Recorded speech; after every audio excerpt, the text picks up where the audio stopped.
Probably don't need it. Probably don't need it.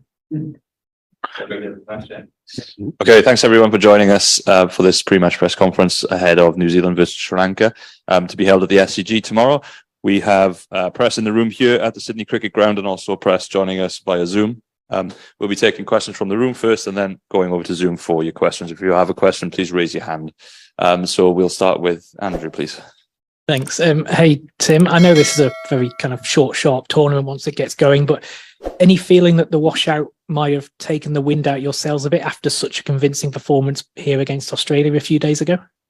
No, I don't think so. I think obviously the nature of weather, you can't control that. So it would have been nice to have another game. Feels like it's been a while since we played the opening game, but no, the guys are excited, refreshed, and looking forward to a big day's training and getting into it again tomorrow.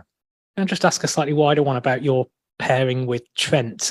You're clearly sort of an iconic duo in New Zealand and world cricket, but we know the decision Trent has made about his contract going forward, and that might impact his selection going forward. When you and him get to a world event, or you particularly get to a world event like this, do you ever think, oh, how many more times am I going to get to do this with Trent? And I want to make sure I savor moments like the other night against Australia and what's coming up, because you maybe don't know how long this pairing will last now.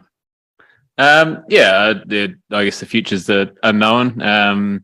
We've played a lot of cricket together, from under-19 World Cups to domestic cricket to domestic age group cricket, and then for the last 10 or so years, all three formats for New Zealand. So yeah, it's been pretty special. I guess all good things come to an end at some stage. And yeah, hopefully it's not the end and not the last world event that we're a part of together. So we're unsure what that may look like going forward, but yeah, we do certainly cherish every game we get to play together. And hopefully there's still a few more, obviously this tournament and going beyond.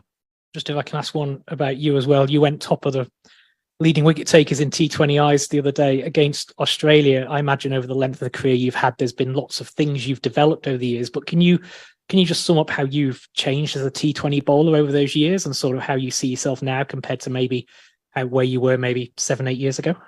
Yeah, I guess if you're going to last a long time in the game, you have to change with the times. And I think the game's ever changing. It's batters are discovering new shots, hitting different areas, and bowlers are trying to stay ahead as well. So I think just trying to learn new skills. I guess the experience you have of playing for such a long period of time, you learn and you adapt to different conditions, having played in various parts around the world. So I think just trying to get better, continue trying to learn at different ways that you can do things. But I think just the experience you have and have banked over the years as well helps. But yeah, certainly having to change with the game, because it does move at such a quick rate, and if you don't move with it, then I guess you get left behind.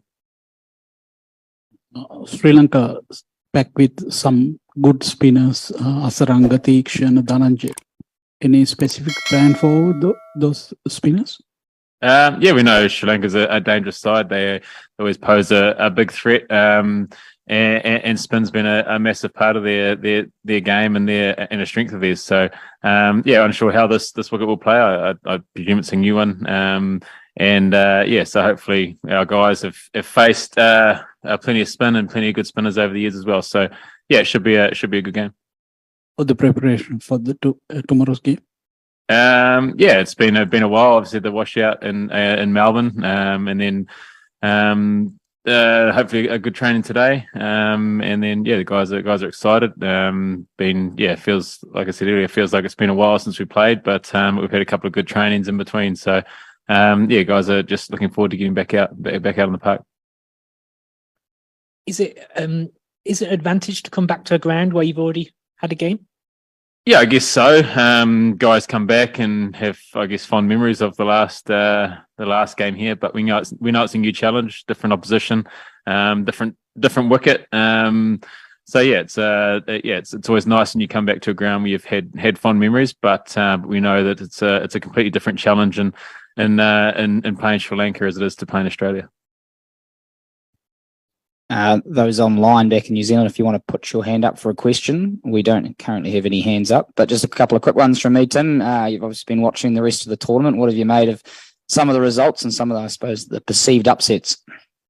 Yeah, there's been plenty happen over the last couple of weeks in the early stages of the tournament, and then obviously we saw last night with Zimbabwe getting up as well. So yeah, it's I guess it's great for the tournament. It shows you the nature of this format is that that anyone can beat anyone, and yeah, it's just setting up for an exciting couple of weeks.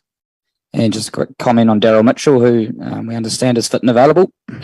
Yep, I think Daryl's come through all the tests he needs to come through from obviously suffering a broken hand a few weeks back. So yeah, I think he comes back in for the side tomorrow. And we've got someone online from TVNZ. I will throw to you if I can unmute you. Hey Tim, Guy here, mate. Just about those results that I suppose haven't gone as many had have scripted. You've obviously still got this game against Sri Lanka, who haven't been going that well recently, and Ireland as well, who many would term a lesser light in cricket, quote unquote. But does the results that have gone so far in the tournament, does it make these two games, I suppose, does it make you even more focused on them and even more determined to not slip up like some of the other teams? Yeah, I guess that's the beauty of sport is that and we've seen in the nature of this tournament, anyone can beat anyone. Ireland beating England, I guess, who are probably the tournament favourites leading into this tournament, just shows you how, and especially in T20 cricket, that on their day everyone poses different threats. So we know that we have to be on our toes in every single game we play. The nature of this tournament, you can't really afford to have too many slip ups. So yeah, the T20 cricket, I think it brings the sides closer together, and we've seen throughout this tournament a number of upsets already. So yeah, I think every game is vitally important. Okay, unless there's anyone else online. Oh yeah, Nasha in the room.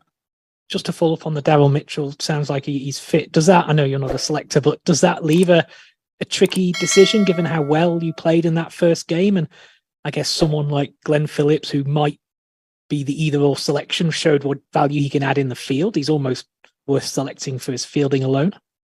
Yeah, I don't think Glenn. I think it's probably Mark Chapman, the one that's I guess the unlucky one who came in for Daryl in the Tri Series and against Bangladesh and Pakistan. So yeah, Glenn's been phenomenal for us for the last wee while as well, but both in the field and then adding, I guess, valuable runs at a reasonable rate when he bats. So yeah, that's unlucky, I guess, for Mark Chapman, who hasn't really done anything wrong.